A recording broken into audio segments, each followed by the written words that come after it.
നമസ്കാരം. Frame to ഫ്രെയിമിലേക്ക് എല്ലാ മാന്യ പ്രേക്ഷകർക്കും സ്വാഗതം. കഥ പറയുമ്പോൾ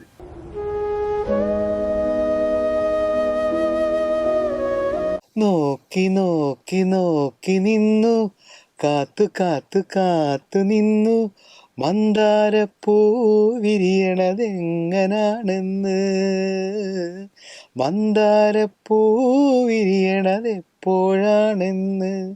ഇങ്ങനെ ഭയങ്കര ഹിറ്റായിട്ടുള്ളൊരു ഈ ഗാനം, ഇത് ഏത് ഗായകനാണ് പാടിയതെന്ന് ആർക്കും ഒരു പിടിയില്ല. അഭയ് ജോധ്പൂർക്കർ എന്ന് പറയുന്ന ഒരു ചെറുപ്പക്കാരനാണ് ഈ ഗാനം പാടിയത്. ഇദ്ദേഹം ഒരു മലയാളിയല്ല, അതിപ്പോഴാണ് നമുക്ക് മനസ്സിലാവുന്നത് അല്ലേ. ഇദ്ദേഹം മലയാളി അല്ല എന്ന് മനസ്സിലായത് ഇപ്രാവശ്യം ഒരു മലയാളിക്കാണ് മികച്ച ഗായികയ്ക്കുള്ള ദേശീയ പുരസ്കാരം ലഭിക്കുന്നത്. അത് മറ്റാർക്കുമല്ല, നമ്മുടെ കേരളത്തിൻ്റെ പ്രിയങ്കരിയായ വൈക്കം വിജയലക്ഷ്മി. ഇന്ത്യയിലെ ഏറ്റവും മികച്ച ഗായികയ്ക്കുള്ള അവാർഡ് വൈക്കം വിജയലക്ഷ്മിയെ തേടിയെത്തിയപ്പോൾ ഏറ്റവും മികച്ച ഗായകനുള്ള അവാർഡ് ലഭിച്ചത് അഭയ് ജോധ്പൂർക്കർ എന്ന് പറയുന്ന ആ ചെറുപ്പക്കാരനാണ്. നമുക്ക് ഈ ഇങ്ങനെയുള്ള ഈ ഒരുപാട് ടാലൻറ്റഡ് ആയിട്ടുള്ള ഗായകർ ഇന്ത്യയിലുള്ള പല ഭാഷകളിലും പാടും. ഈ പല ഭാഷകളിലും പാടുമ്പോൾ ആ പാട്ടുകളൊക്കെ ഹിറ്റായി മാറുകയും ചെയ്യും. അപ്പോൾ നമ്മൾ വിചാരിക്കും ഏതോ ഒരു മലയാളിയാണ് ഈ അടുത്ത കാലത്ത് ഏതെങ്കിലും റിയാലിറ്റി ഷോയിലൂടെയൊക്കെ വന്ന ഒരു ഗായകനായിരിക്കാം ഇത് പാടിയത് എന്ന് വിചാരിക്കും. പ്രത്യേകിച്ച് ഈ അഭയ് ജോധ്പൂർക്കറിൻ്റെ ശബ്ദം വളരെ യങ്ങായിട്ടുള്ള ഒരു 10-18-20 വയസ്സൊക്കെ ഉള്ള ഒരു ചെറുപ്പക്കാരൻ്റെ ശബ്ദമായിട്ടാണ് നമുക്ക് ഫീൽ ചെയ്യുന്നത്. ഏകദേശം അത്രയ്ക്ക് വരുവുള്ളൂ താനും. അപ്പോൾ നമ്മൾ മലയാളി എന്ന് കരുതിയാണ്. ഇപ്പം നാഷണൽ അവാർഡ് കിട്ടിയപ്പോഴാണ് അദ്ദേഹത്തിൻ്റെ ഡീറ്റെയിൽസ് ഇങ്ങനെ വരുന്നത്. അദ്ദേഹമാണ് മലയാളത്തിലെ ഈ അടുത്ത കാലത്ത് ഹിറ്റായിട്ടുള്ള കുറേ ഗാനങ്ങളൊക്കെ പാടിയിരിക്കുന്നത് എന്ന് നമ്മൾ മനസ്സിലാക്കിയത്.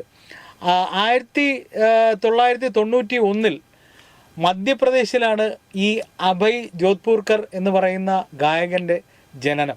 മധ്യപ്രദേശിൽ ജനിച്ച് വളർന്ന് അവിടെയുള്ള സംഗീതമൊക്കെ പഠിച്ച് ഇന്ത്യയിലുള്ള വിവിധ ഭാഷകളിൽ മലയാളം അടക്കം മലയാളം, തമിഴ്, ഹിന്ദി, തെലുങ്ക്, കന്നഡയിലൊക്കെ ഇദ്ദേഹം പാടിയിട്ടുണ്ട്. 2018 സീറോ എന്ന ചിത്രത്തിന് മേരേ നാം തു എന്ന് തുടങ്ങുന്ന ഒരു ഗാനം, ഹിന്ദി ഗാനം ആലപിച്ചുകൊണ്ടാണ് അദ്ദേഹം ഹിന്ദിയിലേക്ക് ചുവട് വയ്ക്കുന്നത്. അത് 2018.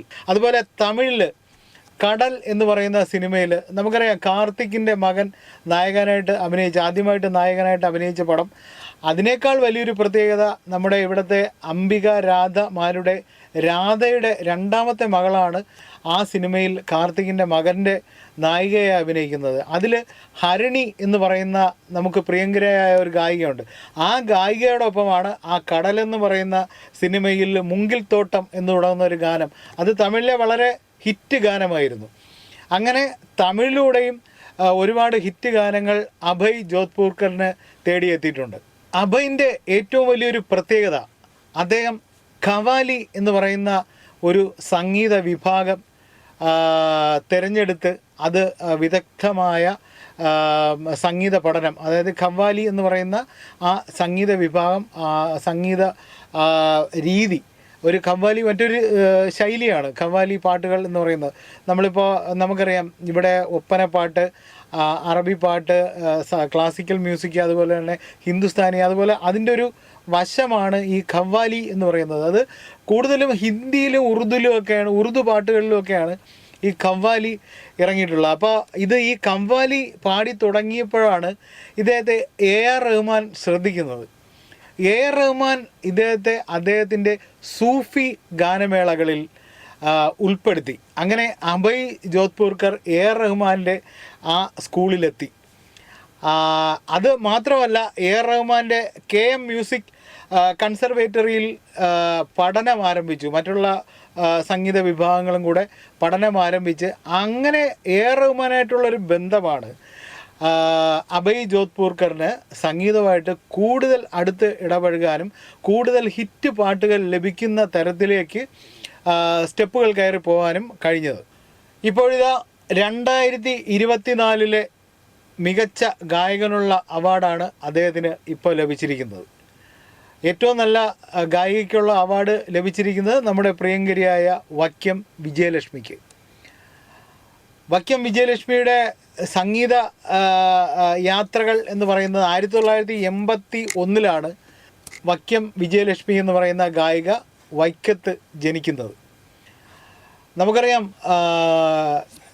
കാഴ്ച പരിമിതിയുള്ള ഒരു കുട്ടിയായി ജനിച്ചുവെങ്കിലും ആ കാഴ്ചയുടെ ഉള്ളിൽ സംഗീതമൊളിപ്പിച്ച് വളരെ വ്യത്യസ്തങ്ങളായ ഗാനങ്ങൾ. ഏതെല്ലാം വക്കം വിജയലക്ഷ്മിയെക്കുറിച്ച് പറയുമ്പോൾ മനസ്സിലേക്ക് ആദ്യം ഓടി വരുന്നത്, എന്നെപ്പോലെ തന്നെ നിങ്ങൾക്കും നിങ്ങളുടെ മനസ്സിലേക്ക് വക്കം വിജി എന്ന് പറയുമ്പോൾ അല്ലെങ്കിൽ വിജി എന്ന് പറയുമ്പോൾ പെട്ടെന്ന് ഓടി വരുന്നത്, കാറ്റേ കാറ്റേ നീ പൂക്കാമരത്തിൽ പാട്ടും മൂളി വന്നോ, പാട്ടും മൂളി വന്നോ, ഞാലിപ്പൂങ്കദളി വാഴപ്പൂക്കളിൽ ആകെ തേൻ നിറഞ്ഞോ, ആകെ തേൻ നിറഞ്ഞോ, ആറ്റ് നോറ്റ് ഈ കാണാമരത്തിൽ പൂവും കായും വന്നോ, നീലത്തീ വെയിലിൻ ചൂടിൽ തണുതണെ തുവൽ വീശി നിന്നോ, തുവൽ വീശി നിന്നോ,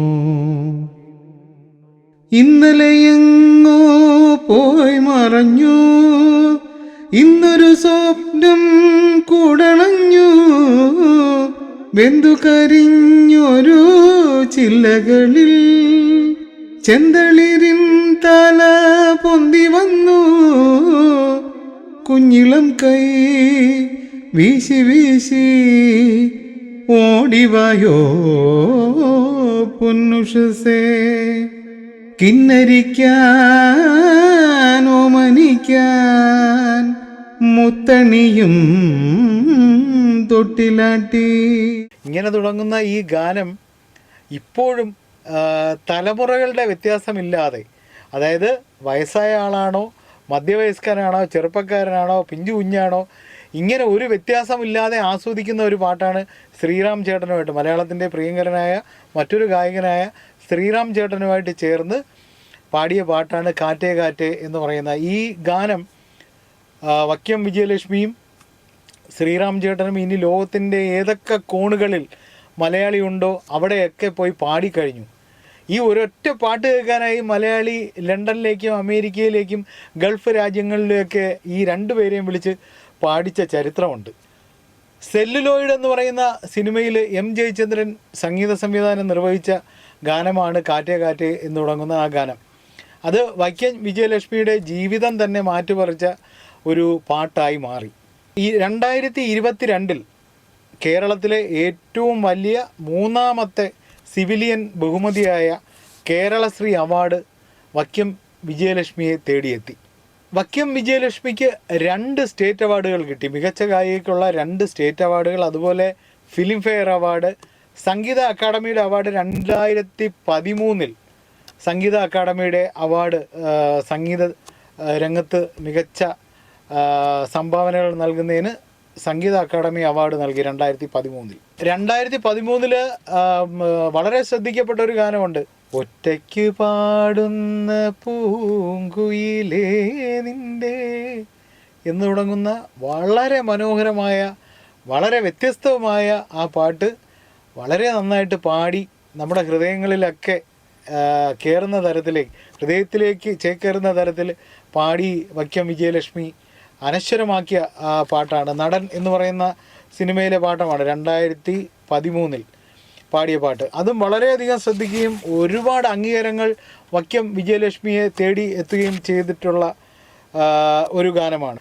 ഈ ഗായികയെ പറ്റി പറയുമ്പോൾ തികച്ചും വ്യത്യസ്തമായ ഒരു സംഗീത ഉപകരണമുണ്ട്. നമ്മളാരും അങ്ങനെ കണ്ട് പരിചിതമല്ലാത്ത ഒരു സംഗീത ഉപകരണമാണ്. അതായത് ഗായത്രി വീണ എന്ന് പറയും. ഗായത്രി വീണ സാധാരണ ഈ വീണ വയ്ക്കും പോലെ അങ്ങനെ ഒരു സ്റ്റൈലിലല്ല വീണ വയ്ക്കുന്നത്. ഇതൊരു പ്രത്യേക തരത്തിലുള്ള ഒരു മ്യൂസിക്കൽ ഇൻസ്ട്രുമെൻ്റാണ്. അപ്പോൾ ഇത് വായിക്കുന്നത് ഒരു പ്രത്യേക തരം ശൈലിയിലും അതൊരു പ്രത്യേക സംഭവം വെച്ചിട്ടാണ് ഈ ഗായത്രി വീണ വായിക്കുന്നത്. ഗായത്രി വീണയിൽ വളരെയധികം വിദഗ്ധയാണ് വൈക്കം വിജയലക്ഷ്മി. മനോഹരമായിട്ട് പല പാട്ടുകളും, അത് ഇന്ത്യയിലെ തന്നെ പ്രശസ്തമായ സൂപ്പർ ഹിറ്റുകളായ പല പാട്ടുകളും വൈക്കം വിജയലക്ഷ്മി ഈ ഗായത്രി വീണയിലൂടെ പാടി നമ്മൾ കേട്ടിട്ടുണ്ട്. അപ്പോൾ ഇന്നത്തെ ഈ കഥ പറയുമ്പോൾ എന്ന് പറയുന്ന എപ്പിസോഡിൽ ഈ ദേശീയ പുരസ്കാരം ദേശീയ പുരസ്കാരം ലഭിച്ച അഭയ് ജോധ്പൂർക്കറിൻ്റെയും നമ്മുടെ വൈക്കം വിജയലക്ഷ്മിയുടെയും കുറച്ച് കാര്യങ്ങൾ മാത്രമാണ് നമ്മൾ സംസാരിച്ചിട്ടുള്ളത്. അപ്പോൾ ഇനി വരുന്ന എപ്പിസോഡുകളിൽ ഇവരെയൊക്കെ വ്യത്യസ്തമായ ഇവരുടെ ജീവിതത്തെ പറ്റിയും ഇവർക്ക് ലഭിച്ച പുരസ്കാരങ്ങളെ പറ്റിയും ഇവരുടെ ഹിറ്റ് പാട്ടുകളെക്കുറിച്ചുമൊക്കെ നമുക്ക് സംസാരിക്കാം. എന്തു തന്നെയായാലും ദേശീയ പുരസ്കാരം നേടിയ അഭയ് ജോധ്പൂർക്കറിനെയും വൈക്കം വിജയലക്ഷ്മിയെയും ഫ്രെയിം ടു ഫ്രെയിമിൻ്റെ പേരിൽ ഹൃദയപൂർവ്വം ആശംസകൾ നേരുന്നു. കഥ പറയുമ്പോൾ എന്ന ഫ്രെയിം ടു ഫ്രെയിമിൻ്റെ ഈ പ്രോഗ്രാം, ഈ എപ്പിസോഡ് ഇവിടെ അവസാനിപ്പിക്കുന്നു. നന്ദി, നമസ്കാരം.